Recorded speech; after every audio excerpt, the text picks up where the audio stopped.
আপনাদেরকে আজ আমি দেখাবো যে বিদেশি বেদানা আমাদের এই আবহাওয়ায় কেমন হচ্ছে। আর এই গাছগুলো হচ্ছে আপনার আফগানিস্তান আনার, যেটা আমাদের পৃথিবীর সুবিখ্যাত আনার। এটা আমাদের ওয়েস্ট বেঙ্গল, মুর্শিদাবাদ, দমকল, লস্করপুর গ্রামে এটা আমরা এখানে অনেকগুলো মাদার প্ল্যান্ট আছে এবং ভিডিও মাধ্যমে আমরা জানাতে চাই যে আমাদের এই আবহাওয়াতে এই যে আনারগুলো হচ্ছে আরো অনেক ভ্যারাইটি আছে। এখানে অনেক আনারের ভ্যারাইটি, আমার এখানে অনেকগুলো ভ্যারাইটির আনার আছে।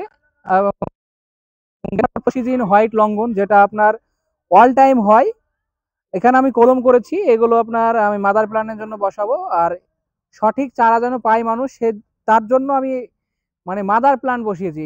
প্রথমে মাদার প্ল্যান্ট না বসালে তো আমি সঠিক চারা পাবো না। এখানে হচ্ছে থাই আনার, যেটা আপনার থাইল্যান্ডের যে একটা আনার, এটা হচ্ছে থাই আনারের বেদানার যে ফুল এসেছে, মানে অনেক এখানে মাদার প্ল্যান্ট আছে। হ্যাঁ, এরপরে আপনাদেরকে দেখাবো ডোরসেন গোল্ডেন হরিম্যান 99 আপেল। এখানে ডোরসেন গোল্ডেন আপেল আছে, আপেলের চারা। এগুলো হচ্ছে আপেলের চারা। আমাদের এই আবহাওয়াতে আপেলগুলো হবে কি দেখবো আমরা, দেখার পরে আমরা চারাগুলো সেল করব।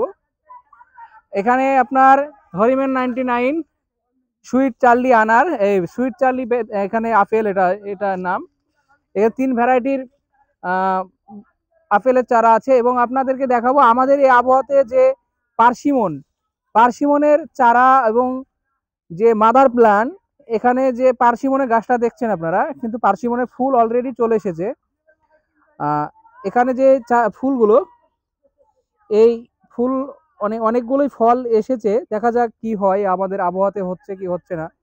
তবে যে আবহাওয়া তত্ত্ববিদ বা বৈজ্ঞানিকদের রিসার্চ মানে সম্বন্ধে যে যতটুকু জ্ঞান এসেছে, যে আমাদের এই আবহাওয়াতে এই যে পার্সিমনগুলো হবে, জাপানের যে জাতীয় ফল পার্সিমন।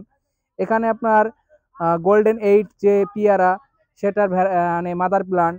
এখানে যে পাকিস্তান কাগজি লেমু, যে অনেক সুন্দর একটা ভ্যারাইটি, আর প্রচুর রস আর প্রচুর ধরে আছে।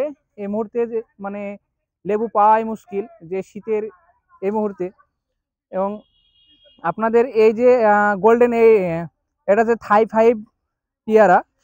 5 পেয়ারার এগুলো সব ফুল এসেছে এবং ফল দাঁড়াচ্ছে, যেটার ওয়েট আপনার 600 থেকে 700 গ্রাম হয় এবং প্রচুর খেতে টেস্ট।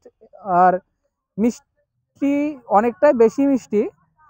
আর এখানে যেমন একটু ম্যাচুরিড হয়ে আছে পেয়ারা, মানে কেবলই হয়েছে, মানে 2 মাস 2.5 মাস বাদ দিয়ে এটাকে হারভেস্ট করা যাবে। আর এখানে আপনাদের যে একটা হোয়াইট ডায়মন্ড গোয়াবা, যেটা সাদা পেয়ারা বলে বাংলা ভাষায়, থাইল্যান্ডের একটা ভ্যারাইটি। দেখেন কি পরিমাণ এসছে। আর এই পেয়ারা পুরোটাই সাদা হবে, একদম দুধের মতন সাদা হবে। আর আর এখানে অনেকগুলো ভ্যারাইটি আছে। এখানে অনেকগুলো মাল্টা সান্ত্রা, যেটা আপনার মাল্টার ভ্যারাইটি আছে, কমলার ভ্যারাইটি আছে। আপনার এখানে যে ভিয়েতনাম অল টাইম মাল্টা, এখানে দেখুন একটু ম্যাচুরিড হয়ে আছে। এখন আপনার নভেম্বর মাসে এখন মালটা পাওয়াই মুশকিল। এটা তো নভেম্বর মাস না, ফেব্রুয়ারি মার্চের দিকে হারভেস্ট করা যাবে, যখন ফুল আসবে মানে। আর এখানে অনেকগুলো ভ্যারাইটি আছে। এটা থাইল্যান্ডের একটা রেড, একটা নতুন ভ্যারাইটি, আমি এটা নাম করছি না, এটা আমি পরীক্ষা করছি।